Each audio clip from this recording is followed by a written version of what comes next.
If the government is going to take away my stupid little app where I talk about books with people I've never met, I guess everyone over here has to be subjected to my opinions instead.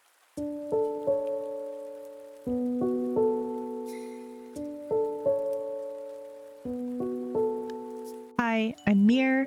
I'm a VTuber, and up until very recently, I loved going on Book Talk and looking for new books to read and review. So, you guys want to hear about one of the worst books I've ever read? I want to give everyone a warning before we start this video and this review. This is not going to be a positive one.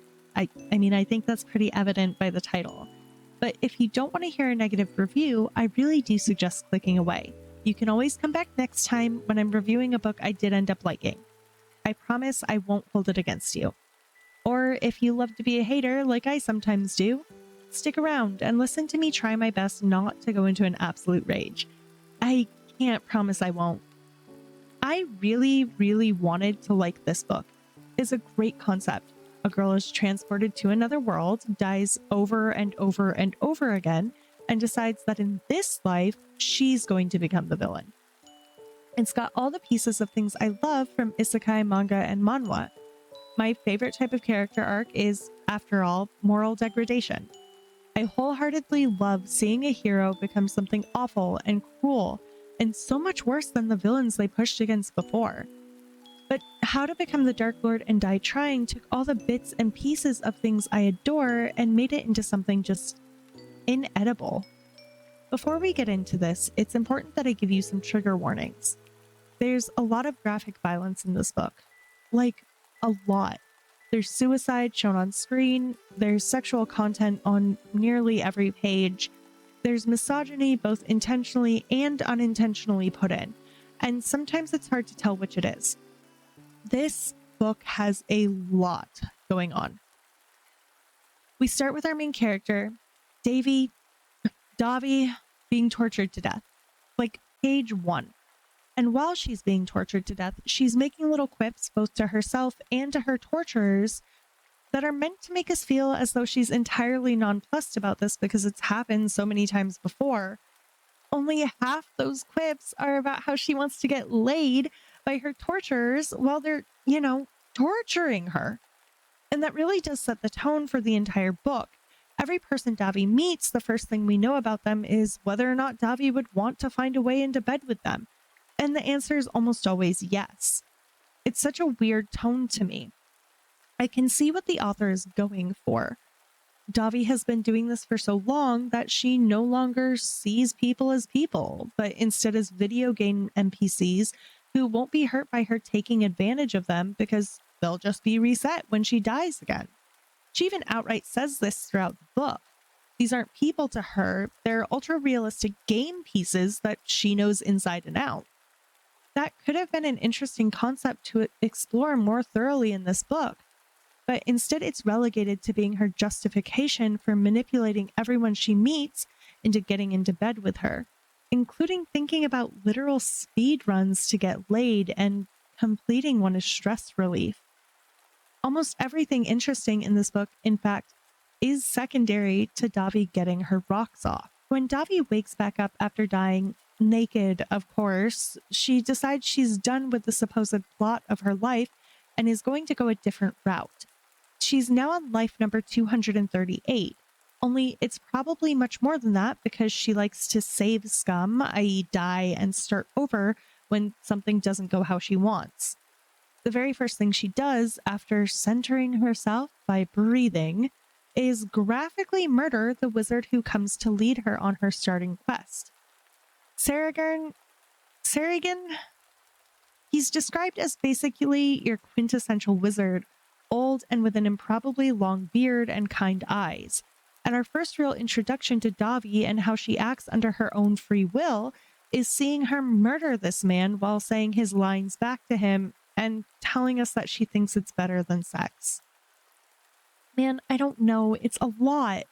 And to be clear, I don't think that writing your grimdark fantasy world as ultra-violent is inherently a bad thing. Davi has very clearly been through a lot at this point and is taking her frustrations out on the man she blames for it, the one who takes her to the kingdom, which is all it's called, every single life and tells her she's meant to be their savior.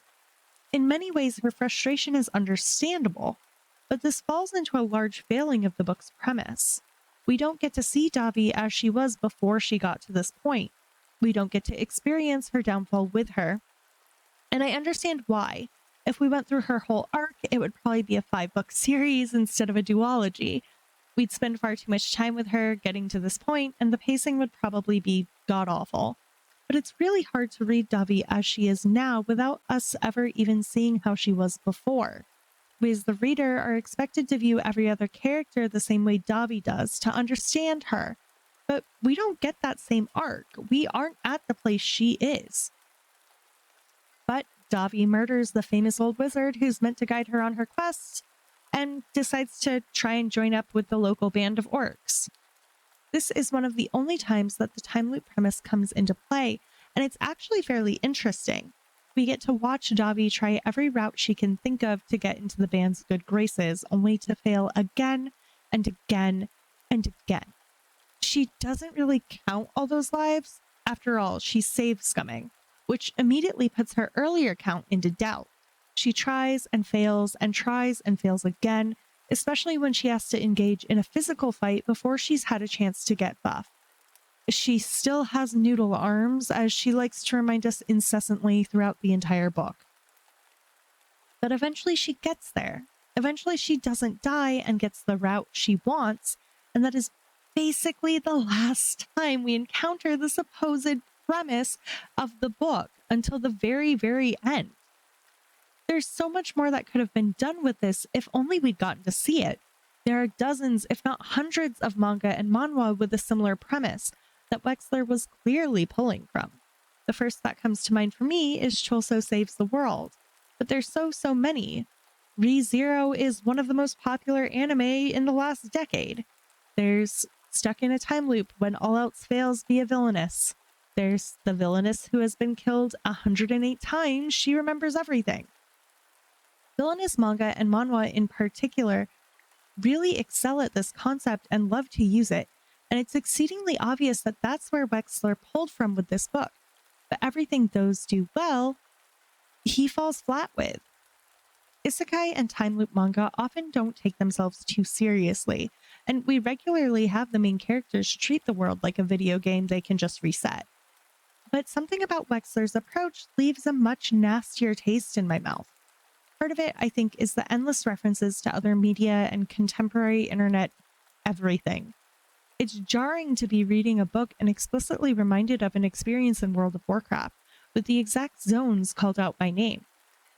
Even more so when the main character cannot even remember enough about her original life to know what country she was born in. But of course, she thinks she's American because she's snarky. She can't even remember where Florida is and asks if Superman is Vader's father, but she remembers crossing from Teneris into Ungoro. Almost all of the humor of this book relies on referencing other media when it's not talking about sex, and that simply doesn't work when your main character also espouses that she doesn't even know who she is anymore because she's lived hundreds of lives over 1,000 years. You can't have both. It doesn't make sense. How to Become the Dark Lord and Die Trying unfortunately relies far too much on the rule of cool and referencing other media to do anything meaningful with its word count. This book is 400 pages of nonsense. 400 pages of plot that's frankly infuriating. Everything moves so slowly until nearly the very end. And half of what Davi manages to accomplish is done through sheer dumb luck. After nearly 250 lives, why has Davi not learned better strategy? She claims that most of the books on it are nonsense, written by men who have never seen a battlefield.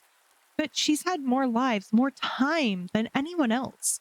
She constantly talks about how she's the best at sex and has mastered it. Why didn't she spend that time learning something more useful? All I can assume is that it's because that's not what the author wanted out of her character. Instead, the Davi we have extensively sexualizes others. One of our earliest interactions with her, aside from the weirdness of the prologue, is her fighting a group of adventurers that she normally teams up with, but this time she's on the side of the orcs. While she's actively helping to kill them, she thinks about the number of times she's corrupted one of the female characters. This character, Kelda, is referenced throughout the book.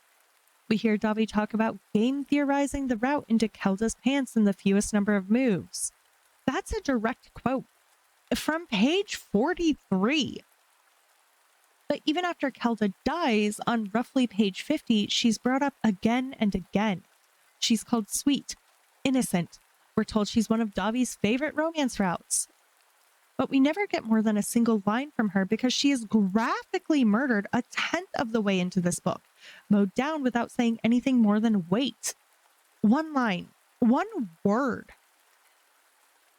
Part of me wonders if Wexler originally wrote Dobby as a man and simply changed her later on because he decided it was gross to have a male character sexualizing literally everyone he comes across. This book reads as though it caters to the male gaze specifically. If you want to know why I don't play D&D with straight men anymore, look no further than Wexler's work. Dobby is the stereotype of bisexual and pansexual women that leads to people thinking those women will always cheat. Hell, there's an entire plot point in this book where Dobby is betrayed by one of her generals because he feels like she's cheated on him, because she doesn't bother to lay down ground rules or talk about relationships beyond consent in the moment, because she doesn't treat anyone like a real person. This book infuriates me because it has such potential to be something good, and instead it's god-awful. It's like going to a 5-star restaurant, ordering a filet mignon, and instead they bring out an expired stick of beef jerky. It's no surprise to me at all that Wexler's background is tech bro who used to research AI. The most uncharitable part of me wonders if he used some of his research in writing this book, even though I know that's not fair. It's just too referential. It takes too much from manga and manhwa without adding anything new, aside from the most annoying main character I've ever read. The footnotes are annoying at best and make me want to claw my eyes out at worst. No characters are really developed aside from Dobby because she doesn't view any of them as real people until the very end of the book when her time loop respawn point changes and she has a major meltdown. And of course, the book ends on the world's most annoying cliffhanger, moments after Dobby becomes the Dark Lord and realizes she's still not actually in charge at all. Moments after she finds the literal Holy Bible in some ruins and realizes she still doesn't know anything about what's happening to her after hundreds of deaths. The moment the plot becomes even slightly interesting, the book ends. That doesn't make me want to read the next one, it just makes me irritated. What was the point of all this if Dobby's growth happens in the last 100, maybe only 50 pages? If every bit of mystery and intrigue comes in those same last few pages? This book reads like an early draft of fanfic I would send to a friend to look over conceptually. It reads like something tagged, "No beta, we die like men." It's dead dove do not eat in the most obnoxious way possible. Graphic violence and endless sexualization, but no actual sex scenes because everything is fade to black. This needed edits, and a lot of them. This needed 3 more drafts and a lot of plot and pacing changes. This needed a whole book in front of it for us to really get to know Dobby before all this nonsense. I genuinely hated this book. The only real positive for me was the magic system, but even that feels vaguely familiar to me. The idea of eating the magic rocks and gathering them from beasts had vague inklings of the Stormlight archive to it. The humans versus wilders is just the Horde and Alliance from Warcraft. The entire book is just concepts ripped from other things and the hope you won't realize, but it's impossible not to when you directly reference some of those same things by name. How to Become the Dark Lord and Die Trying got 1.5 stars from me, and that was me being incredibly generous. If I hadn't already planned to make this video, I would have put it down within the first 100 pages. Thank God I borrowed it from the library, because if I'd wasted money on it, I'd be even more annoyed. In my opinion, this book isn't worth your time. If the concept interests you, pick up one of the huge number of manga and manhwa that do the same thing. You'll almost certainly have a better time, even if it's your first foray into those types of books. Nothing it does is original anyway. Christ, I feel like this book owes me money now.